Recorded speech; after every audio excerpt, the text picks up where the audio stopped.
materi ini. Jadi sebagaimana yang kita ketahui bahwa materi kita yaitu tentang HKI ini di e-learning itu saya sudah berikan informasinya bahwa pada tatap muka yang ke-6 ini kita menggunakan model istilah di MBKM itu by project gitu ya. Jadi begini, di dalam mata kuliah HKI kebetulan HKI ini merupakan salah satu ya contoh atau project pilot gitu ya, terkait dengan mata kuliah yang berbasis kasus dan proyek. Berbasis kasus itu berarti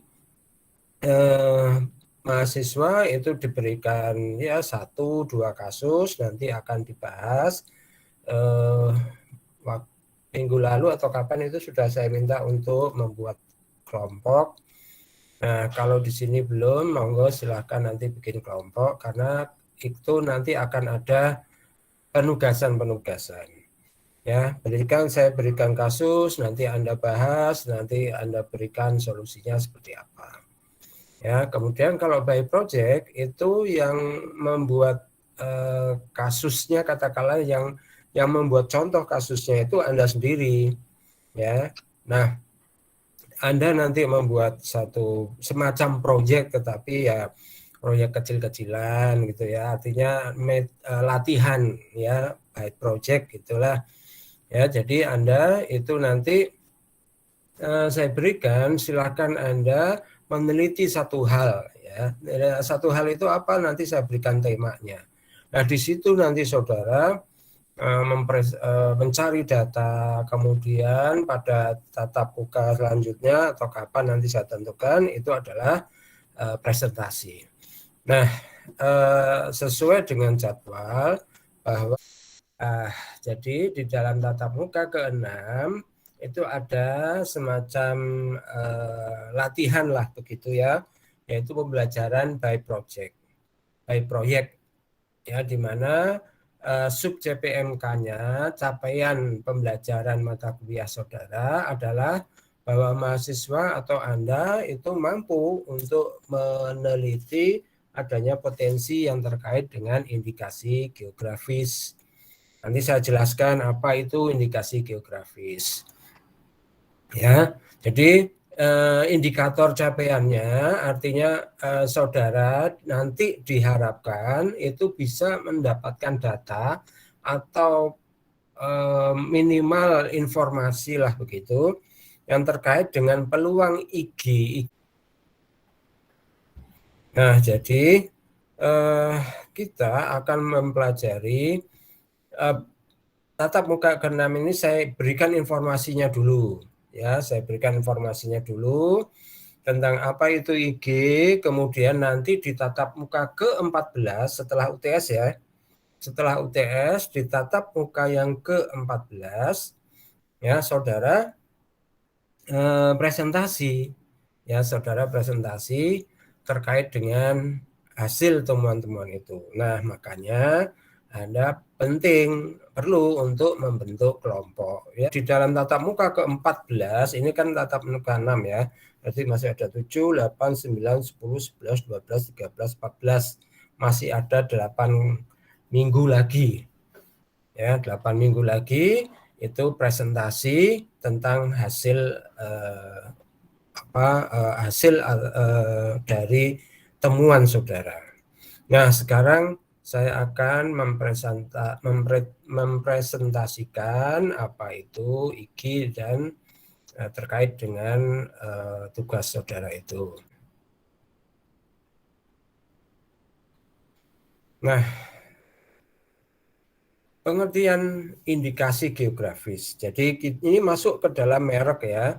Di dalam Undang-Undang Merek nomor 20 tahun 2016 itu ada istilah yang disebut dengan indikasi geografis. Jadi Undang-Undang ini nomor 20 tahun 2016 itu adalah Undang-Undang tentang merek dan indikasi geografis. Nah, apa itu? Ya, indikasi geografis adalah suatu tanda ya, yang menunjukkan bahwa daerah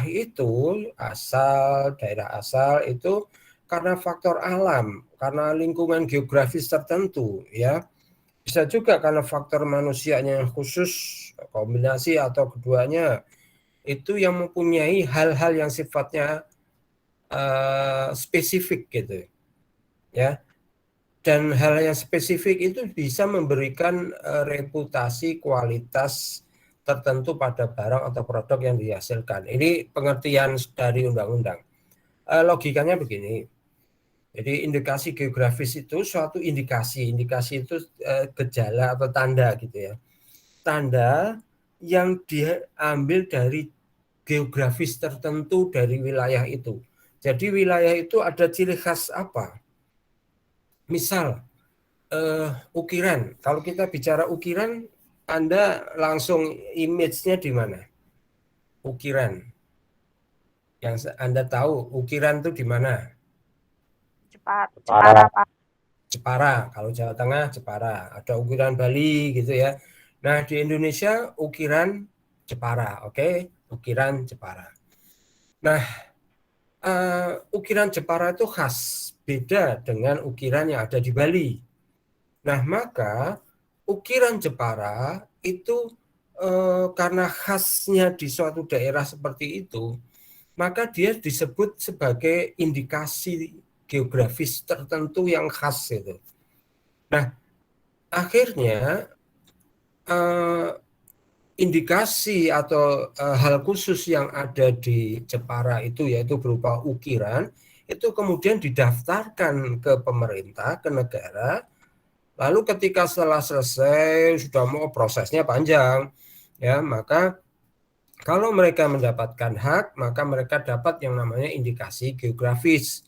Nanti tertulis tuh ukiran Jepara. Nah, yang boleh memberikan label ukiran Jepara, ya cuman Jepara yang ada di daerah itu yang membuat ukiran. Jadi kalau Anda bikin ukiran, lalu Anda label dengan nama ukiran Jepara, padahal Anda orang Semarang, itu tidak boleh. Baik, bisa dibaca ya, bisa dilihat ya. Contoh kopi Arabica Kintamani, Bali. Ya, kopi Kintamani itu dapat IG, indikasi geografis. Ya, jadi Anda bikin kopi, nanam kopi di Semarang, lalu membuat label merek namanya kopi Kintamani, itu pelanggaran. Tidak boleh. Ya, Sempin atau Saint Migold itu asing. Manfaat indikasi geografis saja nih apa toh? Sebetulnya apa manfaatnya? Ya. Nah, bagi pengusaha sebentar 10 menit. Oke. Bagi pengusaha ini dia bisa termotivasi untuk membuat barang atau makanan atau minuman yang menjadi khas. Ya, mereka termotivasi. Kenapa? Oh, ternyata cuma seperti ini saja ada pengakuan. Gitu ya. Nah, kemudian produknya bisa menjadi lebih berkualitas, dilihat orang, ya, agar tidak ada pemain-pemain curang yang mengatasnamakan produk dari geografi Anda itu. Terkait dengan tugas saudara yang nanti harus dipresentasikan di semester di tatap muka ke-6, itu contoh ya. Kota Semarang belum punya. Ya, Kota Semarang belum punya yang disebut dengan IG, indikasi geografis. Mungkin sedang mengajukan, ya, tetapi sampai sekarang belum mendapatkan, ya, belum deal, belum clear, belum mendapatkan haknya. Nah, contoh di Kota Semarang ini, kalau dari segi kuliner sebetulnya Semarang punya banyak. Lumpia khas Semarang. Kalau Anda mau ke Jakarta oleh-oleh lumpia, oh pasti dari Semarang. Mangut walaupun ini daerah pesisir, Pati, Kudus, Jepara gitu ya, tetapi mangut Semarang itu dikenal, itu masuk TV bolak-balik. Durian, wah ini juga sering, bukan hanya Medan yang punya. Durian itu di Semarang, Gunung Pati terutama itu juga punya khas. Bandeng presto sebetulnya juga bukan khas Semarang, itu daerah pesisir seperti ya Pati, Jepara itu. Tetapi bandeng presto oleh-oleh khas Semarang, wah, ya, ciri khasnya ada. Mie kopio, siapa yang nggak tahu orang Semarang mie kopio? Ada mie koclok di Cirebon, tapi rasanya beda. Tahu gimbal, nah ini khas Semarang bener ini, ya. Di bidang seni dan budaya ada batik khas Semarang, gambang Semarang dan sebagainya. Nah, maksud saya apa? Sebetulnya saya stop dulu. Nah, jadi sebetulnya Semarang tuh punya, ya Semarang tuh punya ciri khas, punya indikasi geografis. Kalau dilihat loh, potensinya sepertinya ada. Nah, maka silakan saudara ya nanti dalam satu kelompok itu untuk membuat analisa.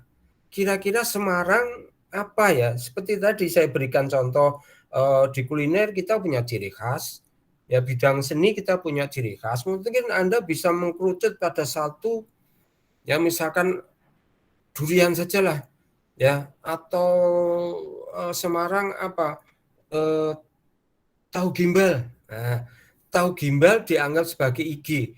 Gimana caranya toh? Nah, ini berarti nanti Anda bikin satu proyek atau eh, proposal begitulah isinya bahwa Semarang punya potensi